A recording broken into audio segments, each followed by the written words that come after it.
Президент Садыр Жапаровдун катышуусунда футбол боюнча Мурас салттуу достук мелдеши башталды.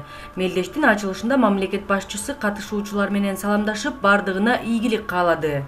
Бул ирет биздин турнирге жаңы командалар кошулду. Ошондой эле турнир 40 жашка чейинкилер арасында да өтүп жатат. Жыл сайын биздин арабыз көбөйүүдө, бул кубандырбай койбойт. Денис Ак адамдын акылы сергек, турнирде күчтүү команда жеңсин деди ал. Турнирге жалпысынан 16 команда катышууда.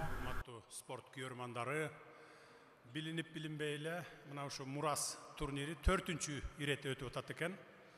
Биз муну баштаганда 40 жашка чейинки, кечиресиздер 40 жаштан жогорку абышка болуп калгандарды спортко тартуу максаты болчу. Анан былтыртан бери көп бир топ кайрылуулардын негизинде 40ка чейинки дагы жаштарды өзүнчө бир группа кылып, алар башка залдарда азыр ойноп атат.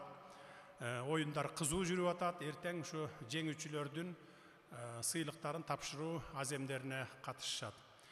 Биз муну менен эмне максатты көздөйбүз? Биз өлкө боюнча бардык жарандарды, мейли жаштарбы, мейли орто жаштагыбы, жаш өтүп калгандардыбы спортко тартуу. Анткени спорт бул ден соолуктун булагы дейт. Денис Ак улут, Денис Ак өлкө деген жакшы сөз бар. Ошондуктан спортко тартылып, спорт менен машыгып турса, улутубуздун ден соолугу чың болот, өлкөбүз күчтүү болот. Мына бүгүн 16 команда катышып атат экен. Арабызга курултайчылар да кошулуптур. Мындан кийин дагы башка командалар кошулуп көбөйөт деген үмүтүбүз чоң. Ошону менен биз бүтүндөй Кыргызстан боюнча ушу спортту даңазалап, спортту пропагандалоо максатында ушундай жылына 2 жолу өтүп турмакчы. Эми убакытты көп албай турнирди баштайлы анда.